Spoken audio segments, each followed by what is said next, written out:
बिस्मिल्लाहिर्रहमानिर्रहीम। Welcome back to my YouTube channel. आप सब कैसे हैं? We are going to discuss about today's topic and this topic is about internal and external conflicts in Pakistan. So Pakistan is facing, as you know, Pakistan is facing internal and external conflicts, and this topic was published in Dawn editorial 30th October 2022.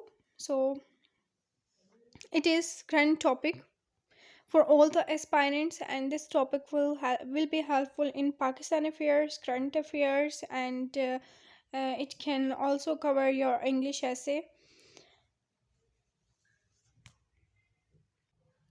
We will discuss it in detail. I have provided my contact number right here. You may notice आप यहाँ पर मेरा contact number मौजूद है, and I'm starting weekend classes for CSS PMS aspirants. CSS और PMS के exams preparation के लिए मैंने वीकेंड क्लासेस इंट्रोड्यूस करवा दी हैं। और सबसे बड़ी बात यह कि आप सभी स्टूडेंट, मैक्सिमम स्टूडेंट्स वीकेंड का वेट करते हैं और आप वीकेंड पे मोस्टली फ्री होते हैं और कहते हैं कि हम वीकेंड क्लासेस ज्वाइन करें। तो उनके लिए वीकेंड क्लासेस स्टार्ट की गई हैं। जो बच्चे वीक में बिज़ी होते हैं and they are doing job somewhere, whether private और गवर्नमेंट जॉब, तो ये सारी सिचुएशन है जिसकी वजह से वीकेंड क्लासेस स्टार्ट की गई हैं। आप में से जो भी ज्वाइन करना चाहता है, you may contact. Now move forward toward our today's topic. Maximum बच्चे ऐसे हैं जिनको पता नहीं है कि डॉन एडिटोरियल को आपने कैसे पढ़ना है, और अगर पढ़ना भी है तो उनके ऊपर से गुजर जाता है, उन्हें कुछ समझ नहीं आती। तो इसलिए ये कुछ इंपॉर्टेंट टॉपिक्स मैं आप यूट्यूब पे डाल देती हूँ। यूट्यूब है वैसे हेल्पफुल तो है, लेकिन इतनी फुली हेल्पफुल तो नहीं हो सकती जितनी क्लासेस हेल्पफुल होती है। क्लासेस में तो एक प्रोसेस चलता रहता है ना, तो वीडियो तो मैं तब डालती हूँ जब मैं फ्री हो जाऊँ, कभी एक दो उनमें से बस। तो ये भी लेकिन हेल्पफुल है, लेकिन जितनी क्लासेस हेल्पफुल हैं उतनी वीडियोस हेल्पफुल नहीं हैं। क्लासेस ज़्यादा बेनिफिशियल हैं क्योंकि वो डेली बेसिस पे होती हैं। अब हम बात करते हैं, देखिए पाकिस्तान में जो फॉर्म ऑफ गवर्नमेंट है डेट इज़ डेमोक्रेसी, ठीक है। हम इसमें इंटरनल और एक्सटर्नल कॉन्फ्लिक्ट्स डिस्कस करेंगे। तो इंटरनल कॉन्फ्लिक्ट्स में आपका पाकिस्तान में फॉर्म ऑफ गवर्नमेंट, उसके फ्लॉज सारे जो हैं वो इसके इंटरनल कॉन्फ्लिक्ट्स हैं। और एक्सटर्नल में हम डिस्कस करते हैं लाइक पाकिस्तान इंडिया के रिलेशन हो गए, ठीक है, या कुछ ऐसे फैक्टर्स जिसकी वजह से पाकिस्तान की इकोनॉमिक सिचुएशन डाउन हो गई है। अब देखिए, बेशक पाकिस्तान में डेमोक्रेटिक फॉर्म ऑफ गवर्नमेंट है, ये नहीं कह सकते कि डेमोक्रेटिक फॉर्म ऑफ गवर्नमेंट में कोई फ्लॉज नहीं है। पाकिस्तान के डेमोक्रेटिक फॉर्म ऑफ गवर्नमेंट में बहुत से ऐसे फ्लॉज हैं और जो कि नहीं होने चाहिए। हम एक स्ट्रिक्ट सिस्टम को अडॉप्ट नहीं कर पाते क्योंकि हम वही एक जो सिस्टम हमें दे दिया गया है हम उसी के साथ स्टिक हैं। अब ज़रूरी नहीं कि आप इसमें डेमोक्रेसी की सारी अच्छाइयाँ ही बयान करें, बल्कि आपको हर एक वे में बात करनी है और आपको हर एक वे में बात करनी आनी चाहिए। अब मैं ये आपको रीड करके बताऊंगी जिससे आपको पता चलेगा कोई भी सोसाइटी ऐसी नहीं है जो कि कॉन्फ्लिक्ट फ्री है। पाकिस्तान भी है तो उसमें भी बहुत से कॉन्फ्लिक्ट्स हैं। I am gonna read it. Reading is not a big task, ठीक है। तो रीडिंग इसकी स्टार्ट करते हैं। और वैसे तो ओवरव्यू मैंने आपको दे दिया है जो कि आज हमने डिस्कस करना है, और कोशिश करें कि ज़्यादातर वही लोग क्वालिफाई करते हैं जो कि डॉन एडिटोरियल के भी अपने पास नोट्स बना लेते हैं इम्पोर्टेंट टॉपिक्स, क्योंकि इस मटेरियल पे आप रिले कर सकते हैं। अदरवाइज़ आप कोई ऐसा स्टाफ उठा लेते हैं किसी वेबसाइट से जो कि बिल्कुल भी यूज़फुल नहीं होता, लेकिन आप कहते हैं कि बहुत ही ज़्यादा कोई इम्प्रेसिव स्टफ़ है, लेकिन वो एग्जामिनर को नहीं लगता। यहाँ पर अब स्टार्ट होता है। Sometimes we feel overwhelmed by the multifaceted conflicts in our society and wonder whether it's unique to us or if the situation is more or less the same in other countries and therefore there is no need to be duly alarmed, ठीक है। कभी कभी हमारे माशरे में या अक्सर आप कहते हैं कि तनाज़ात जो हैं वो किसी भी कंट्री का हिस्सा हैं। अब दूसरे ममालिक की भी बात करें तो कम बेश यही सूरत हाल है, इसीलिए कहा जाता है कि घबराने की आपको बिल्कुल भी ज़रूरत नहीं है। So in this way, in some respect, Pakistan is not too different from many other countries with similar characteristics. We are developing country which choose the path of democracy, although at times we seem to have been tempted by the apparent simplicity and efficiency of autocratic governance. Society in general has refused to accept our regimented state and keeps coming back to a democratic system of governance, no matter how flawed such government lies out to B.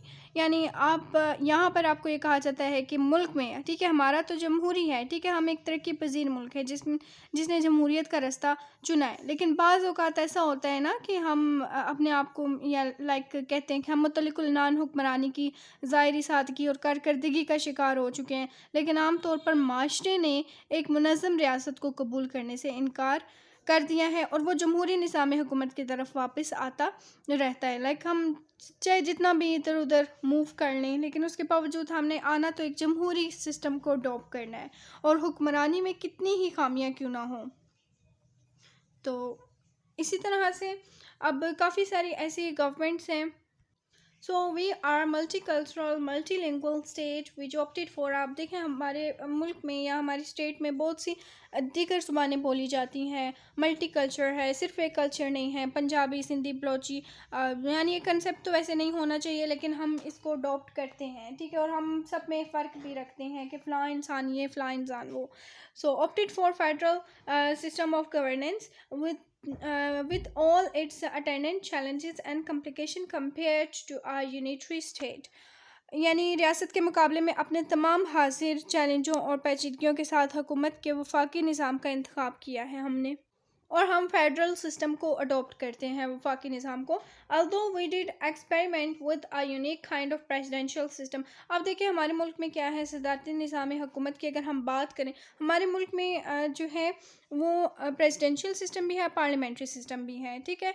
और मतलब अगर parliament की बात करें, parliament के members जो हैं वो सबऑर्डिनेट हैं प्राइम मिनिस्टर के, ठीक है, पीएम के।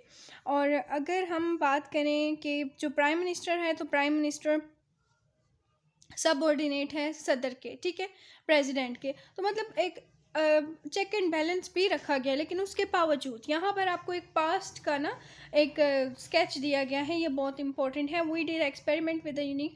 हमने अभी का जो सिस्टम है वो पार्लियामेंट्री और प्रेसिडेंशियल बोथ है, लेकिन अगर हम 1962 के कॉन्स्टिट्यूशन की बात करें तो उसमें प्रेसिडेंशियल फॉर्म ऑफ गवर्नमेंट था, in which the president was indirectly elected by electoral college of 80,000 to 1,20,000 directly elected, ठीक है। यानी जो पास्ट के सिस्टम की अगर बात करें तो उसमें एक इलेक्टोरियल कॉलेज था, उसमें मेंबर्स होते थे। अब अवाम उस इदारे को वोट देती थी जिसके 80,000 मेंबर्स या 1,20,000 होते थे, और वो मेंबर्स फिर डायरेक्टली जो है प्रेसिडेंट का इंतखाब करते थे। मतलब indirect democratic form of government हमने अडॉप्ट किया था 1962 के कॉन्स्टिट्यूशन में। Directly elected persons who also doubled as local government councillors who ultimately settled for a parliamentary form of government। फिर हमने ultimately क्या किया कि हमने अपना एक parliamentary form of system introduce करवा दिया, which are arguably demands a greater political sophistication as। लेकिन उसमें भी हमें कुछ एक satisfaction नहीं मिली, बल्कि एक sophistication मिली, ठीक है। As executive and legislative, executive जो है ये मुल्क में जो है कोई भी निज़ाम नाफिज करने वाला इदारा है। लेजिस्लेचर ये कानून साजी करता है, ओवरलैपिंग इन द लेजिस्लेचर्स। तो अब अगर बात करें तो एग्जेक्टिव और मकन्ना, ठीक है, लेजिस्लेचर जो है ये मकन्ना को कहते हैं, तो एक दूसरे से ज़्यादा सियासी नफासत का तकाजा करती है। We are struggling developing countries with unavailable economic and social development indicators. We have a high population growth rate and low literacy rate. Pakistan has one of the largest youth populations, which is a great blessing and a huge challenge at the same time। हम बात करें तो हम एक तरक्की पजीर मुल्क हैं, और जिसके माशी समाजी तरक्की के जो मतलब इशारे हैं वो नाकाबिले रश्क हैं। और आबादी में इजाफे की शरह ज़्यादा है, ख्वानगी की शरह कम है। पाकिस्तान में लाइक पढ़े लिखे लोगों की इतनी हमारे मुल्क में शरह नहीं है। पाकिस्तान में नौजवानों की सबसे बड़ी आबादी है, जो कि एक ही ताकत में एक बहुत बड़ी नेमत और एक बहुत बड़ा चैलेंज भी है, ठीक है। सो यहाँ पर ये एक कोटेशन है, अगर आप कोट करना चाहें तो आप कर सकते हैं। There are not unique challenges as a large number of developing countries across continents face similar issues and respond to them with varying degree of success, ठीक है। जो इंपॉर्टेंट एस्पेक्ट्स होंगे वही मैं आपको ट्रांसलेट करूँगी, अदरवाइज़ बहुत लंबा हो जाएगा ये टॉपिक, ठीक है। और इसमें बाकी कुछ कंपैरिजन किया गया है कनाडा के साथ, क्यूबिक से ऑस्ट्रेलिया, और ये सारा इसको आप स्किप कर दें। नेक्स्ट और अगर बात करें तो हम ये एक्सटर्नल कॉन्फ्लिक्ट्स में आ जाता है इंडिया और पाकिस्तान के रिलेशन में। So next on, India has a much greater degree of cultural, ethnic, religious, and linguistic diversity and faced multiple insurgencies driven by one sentiment or the other. And although America has a classical presidential system of governance, and many in Pakistan envy the system as they think it ensures greater stability, and the federal government had to be repeatedly shut down in the past decades as the president and Congress could not agree on the budget. अब ये जो topic है यहाँ पर अब आपको एक touch मिलेगा ये अमेरिकन फेडरल अमेरिकन सिस्टम का, ठीक है, प्रेसिडेंशियल सिस्टम का, और उसका कंपैरिजन आपको कांग्रेस के साथ मिलेगा, ठीक है। ये बहुत इंपॉर्टेंट है। अब इंडिया के साथ और पाकिस्तान के हवाले से सबसे पहले बात कर लेते हैं। तो इंडिया पाकिस्तान में बहुत से नस्ली, सकाफती, मजहबी ऐसे तनाज़ात मौजूद हैं। अमेरिका का जो क्लासिकल सिस्टम है वो कम ही पाकिस्तान को पसंद आता है, क्योंकि उनमें बार बार जो है ये कोशिश की गई कि उनका जो फेडरल वफाकी सिस्टम है उसको काफ़ी दहाइयों से उसको दोबारा से वो शट डाउन मतलब ख़त्म कर देते थे, बंद कर देते थे। वफाकी निज़ाम हुकूमत ज़्यादा स्टेबल नहीं था, ज़्यादा से चलता नहीं था। क्यों?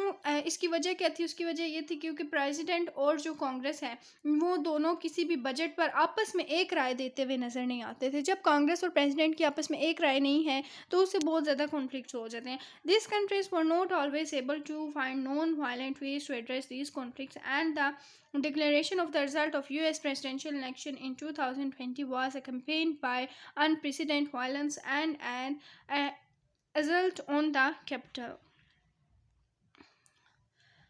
One can therefore deduce that in traditional areas of democratic government central-province relation, तो अब यहाँ पर अब आप देख सकते हैं कि लाइक अगर बात करें our conflict and challenges are not so different from those that many other contemporary country society experience, and we have done reasonably well in terms of.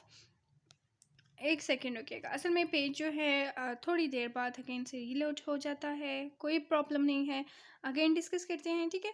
तो हम यहाँ पर सबसे पहले हमने इंडिया की बात की, फिर मैंने आपको मिसाल दी अमेरिका की। अब यहाँ पर अगर हम बात करें यहाँ पर डिफरेंट सोसाइटीज़ की हम बात कर रहे थे, we have done reasonably well in terms of responding to challenges in these areas in Pakistan. We have, for example, agreed on a consensus constitution, and after initial setback, including the tragedy of separation of one half of the country, we have succeeded in strengthening our federalism.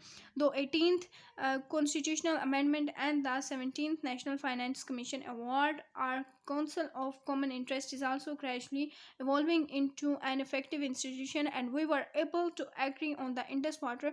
मतलब यहाँ पर अब आपके बहुत ज़्यादा important, बहुत ही interesting points discuss किए जा रहे हैं, तो वन बाय वन डिस्कस करते हैं सबको। तो हुक्मरानी के जो रवायती शोबे हैं, ठीक है, मरकज़ और सूबों के ताल्लुकात हो जाएँ, पार्लिमानी निज़ाम की बात करें तो हमारे तनाज़ात और चैलेंजेस जो हैं इनसे इतने मुख्तलिफ नहीं हैं, जिनका तज्ज़िया बहुत से दूसरे जो माशरों को मतलब ये चीज़ें अब ज़रूरी नहीं कि हम डिस्कस करें, बल्कि अब ये चीज़ जो है दूसरे माशरों तक भी इसका असर पड़ गया है, ठीक है, बहुत से दूसरे मुआसिर माशरों को होता है। हमने पाकिस्तान में इतने शोबों में इतने चैलेंजेस का जवाब देने के हवाले से माकूल हद तक अच्छी कारकर्दगी का मुज़ाहरा किया है अभी तक, यानी पाकिस्तान की अगर हम कारकर्दगी देखें तो वो अच्छी रही है। मिसाल के तौर पर हम मकन्ना आइन पर मुत्तफ़िक आइन पर हमने इत्तेफाक किया है, ठीक है। उसी तरह से फिर आप आगे चल जाएँ, इनिशियल चैलेंजेस पाकिस्तान को बहुत सारे थे। आपको पता है पाकिस्तान जब बना था, ठीक है, उस वक्त पाकिस्तान की क्या सूरत हाल थी? पाकिस्तान के पास एक ऑफ़िस बनाने के लिए मशीनरी तक नहीं थी, ठीक है, और मशीनरी तो क्या, उसके पास टेबल और इस किस्म के एक ऑफ़िस क्रिएट करने के लिए जो नेसेसरी एलिमेंट्स होते हैं वो तक नहीं थे। तो खुद सोचिए कि हमें कितना वीक पाकिस्तान दिया गया कि खुद ब खुद बाद में इंडिया के साथ अगेन मर्ज हो जाए, लेकिन उसके बावजूद हम स्टेबल रहे और हमने एक स्टेबल कंट्री बनकर पूरी दुनिया को शो किया है, और उसके कम ही टाइम में हमने एटमी ताकत बन के दिखाया। 1998 में 28 मई 1998 में चाकी के मुकाम पर पाकिस्तान ने न्यूक्लियर जो एक था, ठीक है, न्यूक्लियर एक्सप्लोजन, तो मतलब 4 एटमी धमाके किए थे। उस वक्त नवाज शरीफ की गवर्नमेंट थी। वीडियो काफ़ी लेंथी हो रही है लेकिन ये ज़रूरी है डिस्कस करना, तो इसलिए मैं आपके साथ डिस्कस कर रही हूँ। और कौंसिल अब बात करें तो इंडस वाटर ट्रीटी की, ठीक है, 18th कॉन्स्टिट्यूशनल अमेंडमेंट, ये भी इम्पोर्टेंट है, ठीक है। लेकिन ये सिंपल वर्ड्स में मैं आपको ये ज़रा डिफाइन कर देती हूँ।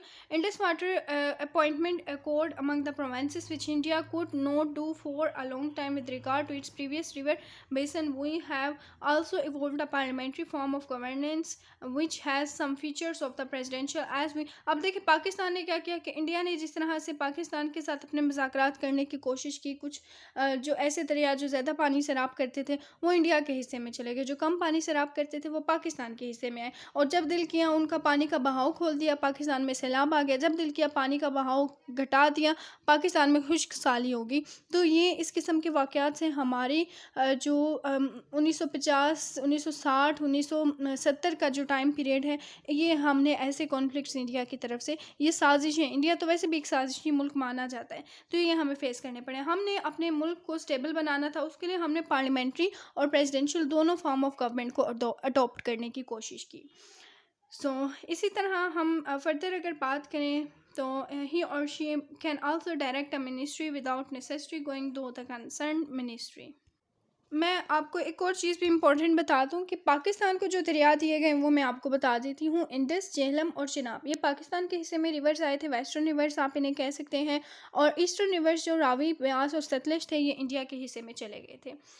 तो ये इतना इम्पोर्टेंट नहीं है, और इसमें से क्योंकि वीडियो मैंने पूरे वीक में एक ही अपलोड की है, और ये थोड़ी सी हाईलाइट्स आपको रिलीजियस कुछ इश्यूज हम बहुत ज़्यादा इंपॉर्टेंट है। Our religious identity and our status as an Islamic republic is another unique feature of our state. ठीक है, मज़हब जो है वो एक यूनिक फीचर है। ठीक है, पाकिस्तान का religion is highly sensitive issue in Pakistan and needs to be handled very responsibly, और हमें चाहिए कि हम इशू को बड़े रिस्पॉन्सिबली जो है सॉल्व करें। Only state institution should have power to interpret religious matters and अब देखिए रियासत है, रियासत के कुछ इदारे यही मजहबी मामलात को इंटरप्रेट करते हैं, उसकी तशरीह बयान करते हैं, उसको हैंडल करते हैं, अफेक्टिंग पब्लिक लाइफ पर असर डालना। And they should be zero tolerance for unauthorized religious groups making declaration and some about someone's faith and propagating calls for jihad against any country or entity। ठीक है, और यहाँ पर ये एक लास्ट पैराग्राफ आपका रह गया है। ठीक है, socio serious talk taking about the way we have manage our unique religious status, लेकिन उसके बावजूद पाकिस्तान ने अपना यूनिक रिलीजियस स्टेटस कायम रखा है। Civil military relations and putting greater focus on reform in these areas coupled with much great emphasis on the economy with sustainably contribute to the resolution of conflict in our society. और पाकिस्तान ने बेशक conflicts रहे हैं, लेकिन पाकिस्तान की हमेशा ये कोशिश रही है कि आपस में ना नेगोशिएशन करके और कुछ रेजोल्यूशंस पास करा कर, और ये है कि मामलात को हम सॉल्व करते रहें। लेकिन कुछ ऐसे कंट्रीज़ हैं जो कि पाकिस्तान में वक्तन फ़वक्तन पाकिस्तान की सूरत हाल को ख़राब करने के लिए हाइल होते रहे, और हमारे जो तनाज़ात थे वो वहाँ के वहाँ पर ही रह गए। अब जैसे देखें, इंडिया पाकिस्तान का मसला जो है, मसला कश्मीर पर, वो अभी तक हल नहीं हुआ। तो कुछ ऐसे फैक्टर्स हैं, और ये इस किस्म के मसाइल हल होने में ना बहुत ज़्यादा टाइम लग जाता है, सदियाँ लग जाती हैं बाज़ दफ़ा, लेकिन ऐसे होना नहीं चाहिए। और इंडिया तो वैसे भी पाकिस्तान से बहुत ज़्यादा हसद करता है। कभी कभी ताल्लुकात बेहतर हो जाते हैं, लेकिन जब बेहतर होते हैं तो इंडिया फिर एकदम पाकिस्तान से जेलसी का इजहार करता है, और फिर से वही सिचुएशन कायम हो जाती है। ये था हमारा आज का बहुत ही इम्पोर्टेंट टॉपिक, जिसमें हमने इंटरनल और एक्सटर्नल कॉन्फ्लिक्ट्स को डिटेल में डिस्कस किया है, और जिसमें हमने देखा है कि पाकिस्तान को हमने इनिशियली स्टार्ट लिया है कि डेमोक्रेटिक सिस्टम कैसे है पाकिस्तान का, पाकिस्तान में इंटरनल कॉन्फ्लिक्ट्स क्या हैं, हमें क्या करना चाहिए इंटरनल कॉन्फ्लिक्ट्स को सॉल्व करने के लिए। फिर उसके बाद हमने कुछ इंडिया का टच, अमेरिका का टच, और फिर प्रीवियस पास्ट हिस्ट्री में चले गए हैं एक्सटर्नल कॉन्फ्लिक्ट्स के लिए। तो इसी तरह से आप अपने टॉपिक्स, और इसमें अगर देखा जाए तो आपके पाकिस्तान अफेयर, करंट अफेयर, आपका इंग्लिश ऐसे, आपका इंटरनेशनल रिलेशंस, और इसके साथ साथ आपका इसमें पॉलिटिकल साइंस का टॉपिक आज के इस एक लेक्चर में कवर हुआ है। ठीक है, तो इसमें काफ़ी सारे हमने ऐसे पॉइंट्स डिस्कस किए हैं जो इन सभी एरियाज़ को टच करते हैं।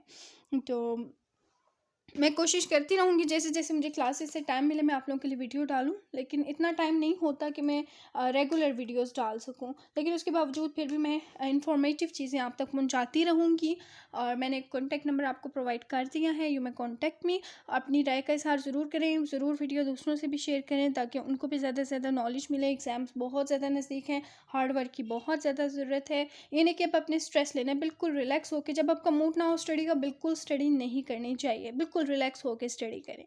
दुआ में याद रखिएगा। My name is Saneem. अल्लाह हाफ़िज़।